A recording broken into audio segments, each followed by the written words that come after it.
नमस्कार, big talk with ऋषि पांडे में आपका स्वागत है। देश की सियासत पर वंशवाद अमरबेल की तरह लिपट चुका है। विरासत की सियासत का असर इतने गहरे तक अपनी जड़ें जमा चुका है कि देश की सियासत का करीब 25% हिस्सा परिवारवाद की गिरफ्त में है। एक सर्वे में यह खुलासा हुआ है, जो उसके जो नतीजे हैं वो बहुत चौंकाने वाले हैं कि कैसे वंशवाद अ, जमीनी कार्यकर्ताओं के हकों के साथ तुषारपात कर रहा है और किस तरह एक पूरी पीढ़ी घर बैठे बैठे ही बर्बाद हो गई, क्योंकि नेताओं ने अपने पुत्र पुत्रियों बहुओं को राजनीति में अपनी विरासत सौंपने की ठान ली थी। दिलचस्प यह है कि इस रोग से कोई भी दल अछूता नहीं है। क्या कांग्रेस, क्या बीजेपी या क्या अन्य क्षेत्रीय दल परिवारवाद के सहारे 21% माननीय लोकसभा या विधानसभाओं तक पहुंचे हैं। एसोसिएशन फॉर डेमोक्रेटिक रिफॉर्म्स और नेशनल इलेक्शन वॉच यानी कि एडीआर की जो सितंबर माह में एक रिपोर्ट प्रकाशित हुई है, उसमें यह आंकड़ा देश की विधानसभाओं, विधान परिषद और लोकसभा सदस्यों के विश्लेषण के बाद सामने आया है। एडीआर ने कुल 5203 मौजूदा सदस्यों का अध्ययन किया, उनकी पारिवारिक बैकग्राउंड का उसने अध्ययन किया। तो जो अध्ययन से जो चीज निकल कर आई है, उसमें पाया गया कि 1106 सदस्यों की जड़ें 1106 मतलब 1106 सदस्यों की जड़ें परिवार की राजनीतिक विरासत से जुड़ी हुई है। रिपोर्ट के मुताबिक लोकसभा में सबसे ज्यादा 31% यानी कि 166 सांसद ऐसे हैं जो परिवारवाद के रास्ते से सियासत में आए हैं।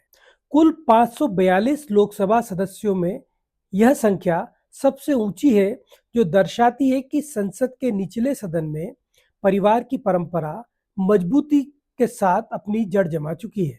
राज्यसभा में 21% और जबकि राज्य विधानसभाओं में 20%, विधान परिषदों में 22% सदस्य इसी श्रेणी में आते हैं। एडीआर की रिपोर्ट यह भी बताती है कि बड़े राज्यों में आंध्र प्रदेश सबसे ऊपर है, जहां 34% यानी 86 सदस्य वंशवादी पृष्ठभूमि से हैं, जिन्हें राजनीति विरासत में मिली है। महाराष्ट्र में यह आंकड़ा 32% का है, कर्नाटक में 29% का, बिहार में 27% का और उत्तर प्रदेश में 23% लोग वंशवाद की राजनीति से पुष्पित और पल्लवित होकर अपनी राजनीति को चमका रहे हैं। परिवारवाद के मामले में राष्ट्रीय दलों में कांग्रेस सबसे ऊपर है। यहाँ 32% सदस्यों की पृष्ठभूमि वंशवादी है। इसके बाद भाजपा का नंबर आता है, जो दूसरी बड़ी पार्टी है परिवारवाद के मामले में। वैसे तो सबसे बड़ी पार्टी बीजेपी है, लेकिन भाजपा में 17% लोग और कम्युनिस्ट पार्टी ऑफ इंडिया मार्क्सवादी में यह आंकड़ा महज 8% का है। राज्य स्तर के दलों में एनसीपी शरद पवार गुट में 42%, जेकेएनसी मतलब जम्मू कश्मीर की जो पार्टी है उसमें 42%, वाईएसआरसीपी में 38%, टीडीपी में 36% और एनसीपी में 34% सदस्य परिवार की राजनीति से जुड़े हुए हैं। समाजवादी पार्टी, जनता दल यूनाइटेड, असम गण परिषद और राष्ट्रीय जनता दल जैसे दलों में भी यह संख्या 30% से ऊपर है। आपको आश्चर्य होगा, छोटे दलों में तो कई जगह पर 100% सदस्य एक ही परिवार से आते हैं, क्योंकि ये अक्सर परिवार आधारित या सीमित सदस्यों वाले संगठन होते हैं। निर्दलीय भी 24% परिवारवादी दलों से ही बाहर निकलकर राजनीति में आते हैं।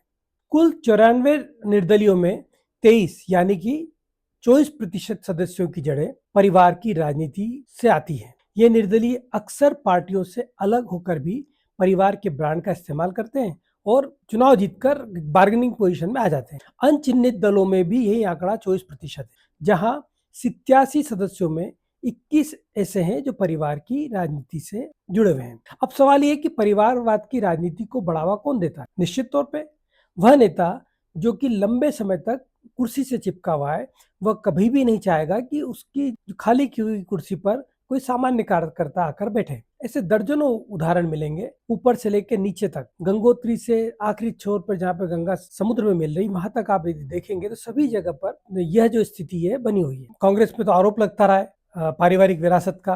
नेहरू गांधी परिवार पूरी तरीके से इसका एक सशक्त उदाहरण है। अभी भी इस परिवार के 3 सदस्य, राहुल गांधी, सोनिया गांधी और प्रियंका गांधी, एक ही परिवार से और तीनों सांसद हैं। समाजवादी पार्टी में भी यही स्थिति है। समाजवादी पार्टी में मुलायम सिंह यादव के पुत्र अखिलेश हो या उनकी पत्नी डिम्पल यादव हो, उनके भाई रामगोपाल यादव, सब तमाम जितने भी उनको दूसरे भाई भी जो है सब मिलकर सांसद में है या विधायक है, या उनके भतीजे भी अब सांसद हो गए हैं। पूरी पार्टी परिवारवाद की गिरफ्त में है। आपको याद होगा पिछली बार एक लोकसभा में एक बहस चली थी और उसमें अखिलेश यादव ने टिप्पणी की थी भाजपा के राष्ट्रीय अध्यक्ष के चुनाव को लेकर। उनका आशय था कि बीजेपी अब तक अपने अध्यक्ष का चयन ही नहीं कर पा रही। अमित शाह ने खड़े होकर कहा था कि हाँ, बहुत बड़ी पार्टी है हमारी और इसलिए चयन में विलंब होना स्वाभाविक है। लेकिन उन्होंने कहा, मैं आपकी पार्टी की भविष्यवाणी कर सकता हूं कि आप अगले कई सालों तक अध्यक्ष होंगे और आगे कौन अध्यक्ष होगा यही बता सकता हूं। उनका कटाक्ष यही था कि पहले मुलायम सिंह यादव, फिर अखिलेश यादव, इसके बाद उन्हीं के परिवार का कोई सदस्य समाजवादी पार्टी की कमान संभालेगा। यही शरद पवार की पार्टी में, यही लालू प्रसाद यादव की पार्टी में, तमाम पार्टियां जो है वो इसी परिवारवाद की चपेट में है। भाजपा भी इससे बची हुई नहीं है। भाजपा में भी कई सारे नेता इस परंपरा को आगे बढ़ाते रहे, लेकिन पिछले एक दशक में इसमें कमी जरूर आई है। 2014 में जब बीजेपी में नेतृत्व परिवर्तन हुआ और अमित शाह, नरेंद्र मोदी राष्ट्रीय फलक पर चमके, तब जरूर इस पे अंकुश लगने की शुरुआत। उसके बाद कई बुजुर्ग नेताओं को घर बैठाया गया और जो परिवार की जो परंपरा थी उसको कहीं ना कहीं रोकने की कोशिश की गई। कुछ अपवाद वहां पर भी है, उसको हम अपवाद नहीं कहेंगे तो बुराई है, जिसको मोदी और शाह मिलकर भी ठीक नहीं कर पा रहे। हाँ, अब इतना जरूर हो गया कि एक परिवार के दो सदस्य भी राजनीति में नहीं रह सकते। मसलन यदि आप विधायक हैं और सांसद हैं तो आप अपने पुत्र, भाई, बहन, बेटी, पत्नी, किसी को भी विधायक या सांसद नहीं बना सकते। और यह बात अब संगठन स्तर पर भी शुरू हो गई है, वरना एक समय था। आप मध्य प्रदेश का उदाहरण लें, कैलाश जोशी, सुंदरलाल पटवा, वीरेंद्र कुमार सकलेचा, तमाम जो पूर्व मुख्यमंत्री हैं, उनके पुत्र उनकी आंखों के सामने राजनीति में स्थापित हो चुके थे। एक पूर्व मुख्यमंत्री बाबूलाल गौर ने तो अपने मुख्यमंत्री काल में ही अपनी बहू कृष्णा गौर को पहले पर्यटन विकास निगम का अध्यक्ष बनाया, बाद में मेयर बनवाया, और फिर जब उन पर प्रेशर पड़ा, उनको विधानसभा की सदस्यता छोड़नी पड़ी, तो उन्होंने पार्टी पर दबाव डालकर कृष्णा गौर को पहले विधायक बनवाया। हालांकि उनके दिवंगत होने के बाद कृष्णा गौर मंत्री बन गई। तो एक तरीके से देखा जाए तो एक परिवार का उस विधानसभा क्षेत्र पर लगभग 5 दशक तक उसके प्रभाव में रही। इसका नतीजा क्या हुआ? इसका नतीजा यह हुआ कि कई सारे कार्यकर्ता जो कि पार्टी में विधायक बनने के हकदार थे, उनका हक खत्म हो गया और वे दरी उठाते उठाते ही रिटायरमेंट की उनकी उम्र हो गई और वो या तो बीमार हो गए या बचे ही नहीं, या उनकी मृत्यु हो गई। तो कहने का आशय ये कि यही बीमारी से कांग्रेस भी ग्रसित थी। या अब कांग्रेस के पूर्व मुख्यमंत्रियों की चर्चा करें तो अर्जुन सिंह हो, दिग्विजय सिंह हो, कमलनाथ हो, इन तमाम बड़े नेताओं ने भी अपने पुत्रों को राजनीति में जमाया। कमलनाथ के पुत्र नकुलनाथ सांसद बने, दिग्विजय सिंह के पुत्र जयवर्धन दूसरी बार विधायक बने, एक बार मंत्री भी रह चुके हैं। अर्जुन सिंह के पुत्र अजय सिंह उनके सामने ही विधायक बन चुके थे, मंत्री भी बन चुके थे। तो राजनीति में परिवारवाद का असर इतना गहरा है कि उसको कोई भी नहीं टाल सकता। कांग्रेस चूंकि इसलिए ज्यादा इस पे एक्शन नहीं ले सकती क्योंकि उसके राष्ट्रीय नेतृत्व पर ही परिवारवाद को लेकर तमाम तरह के आरोप हैं। इस बारे में आप क्या सोचते हैं? क्या परिवारवाद की राजनीति को आगे भी इसी तरीके से प्रश्रय मिलते रहना चाहिए? अपनी राय कमेंट में जरूर बताएं। हमारे चैनल को देखते रहिए। आपको कैसा लगता है ये भी जरूर बताइए।